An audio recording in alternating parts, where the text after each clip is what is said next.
Good morning, second secondary. I hope you are all fine. Today we are going to work on Macbeth by William Shakespeare. I'm going to explain the questions in details. Okay, so you have to pay attention with me to what we are doing. Okay, it's a play written by William Shakespeare. It's about a great general, great warrior called Macbeth. Okay, he fought a war with the Norwegian army, and Scottish army won this war because of him. Okay, the drama starts with the three witches. They say, fair is fool, fool is fair, hoover through the fog and filthy air. It's a sentence said by the three witches at the opening scene. Why does William Shakespeare start his play with this scene, with these words? He started with it because he wants to attract the audience at the time believed so much in magic, and this belief in magic should be reflected in the work of literature. So it's reflected in his masterpiece of work, Macbeth. What he hath has Old English, lost noble Macbeth hath won. What is the meaning of this? During the war, Thane of Cawdor appeared to be a traitor. Why? Because he didn't fight with the Scottish army. He stayed in his place without fighting. Yes, actually, he was a traitor. He wasn't loyal to his country. That's what King Duncan discovered. And that's what King Duncan said to Rossi. Who is Rossi? Another general in the army. So we have here the theme of reality. Who is loyal? At the beginning, Duncan thought that Thane of Cawdor was loyal. He said that he didn't see that he was a traitor.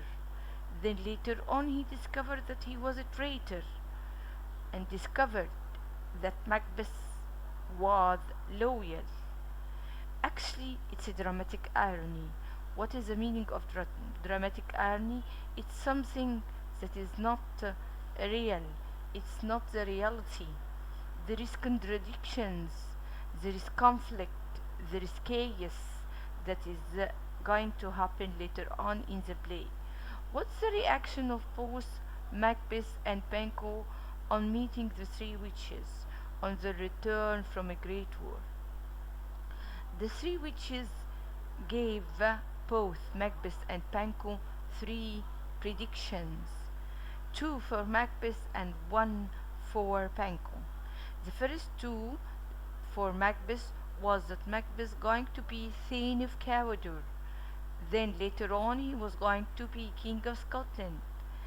The third one, which was directed to Banquo, they told Banquo, you are not going to be in higher rank, but your sons will become kings. Your sons will become kings. Banquo is a man of wisdom. He considers the witches as ministers of evil. He doesn't consider them good, or they are something telling him good things. No, he is not attracted to them. On the other hand, Macbeth insists on asking them, how will he be Thane of Cawdor? He didn't know yet, Macbeth, that the real Thane of Cawdor was a traitor and was killed by the king. That's why he kept on asking that how he was going to be Thane of Cawdor. Okay, guys? Okay. So Macbeth is totally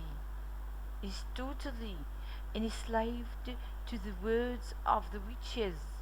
He thinks of their words with great respect. How am I going to become this saint of Cawdor? How is this going to happen? On the other hand, Penku treats the prophecies, the predictions, with just as things said, nothing. He doesn't put them into great consideration. What actually happens later on, that Banquo was shocked and Macbeth was shocked because some of the king's men came to uh, Banquo and Macbeth and told Macbeth that he was indeed now named the Thane of Cawdor. Of course, Macbeth, who was totally enslaved to the words, was more attracted to the idea, which is the next prophecy, how he will be the king of Scotland. Okay, guys?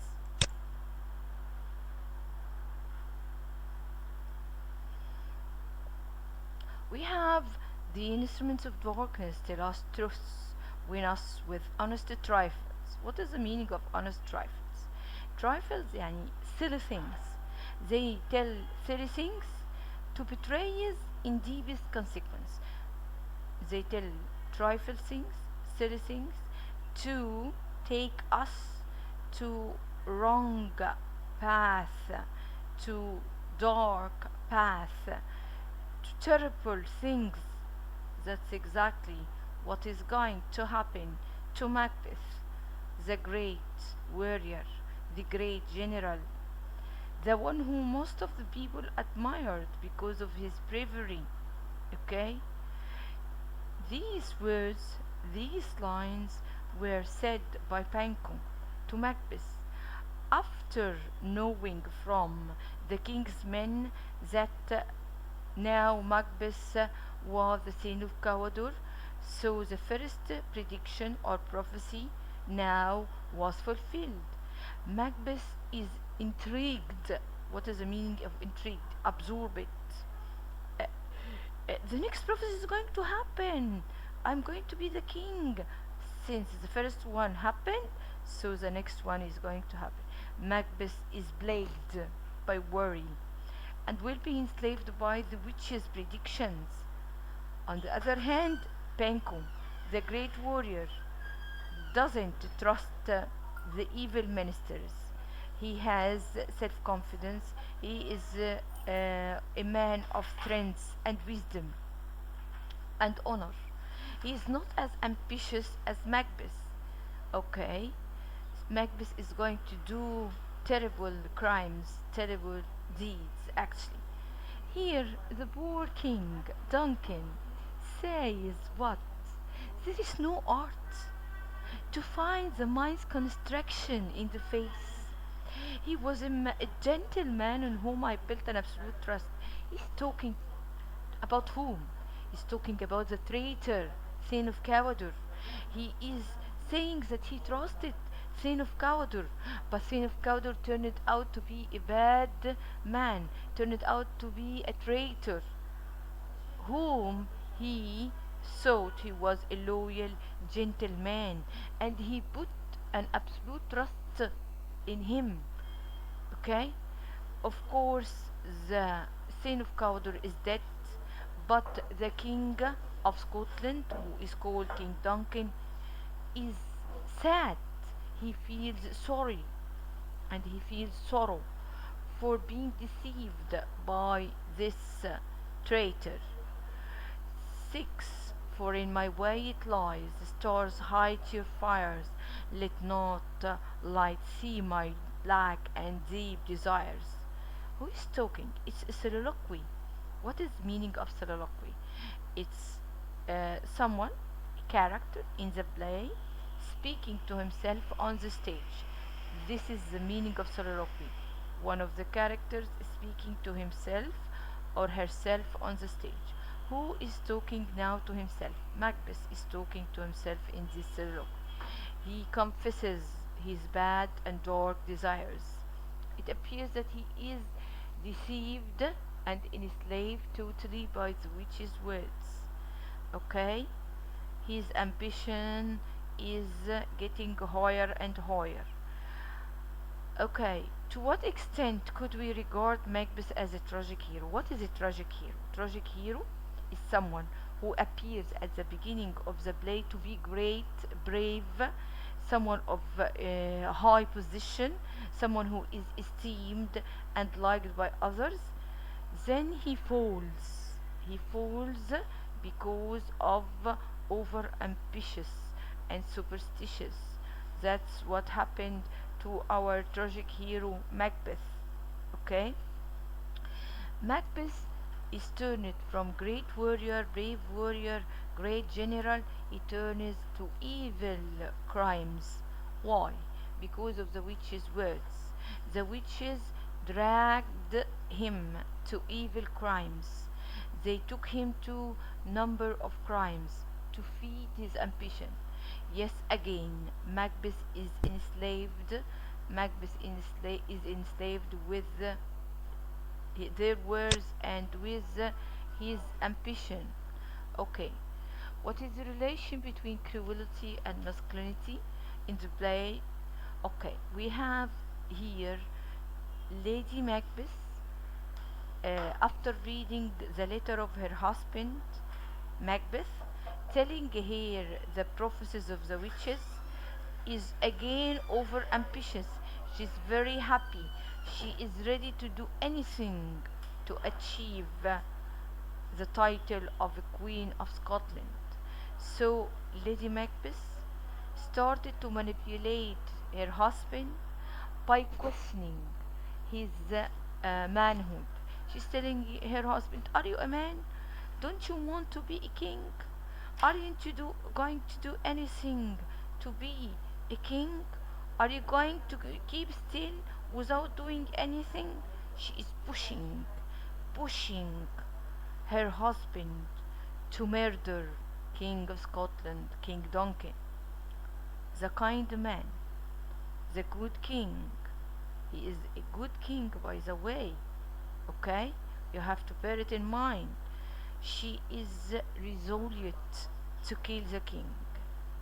She concentrates on what she wants. She is going to plan everything with great efficiency. She is more ambitious and hungry for power than her husband. Okay? When Macbeth tries to say, "No, I'm not going to kill," she pushes him more and more.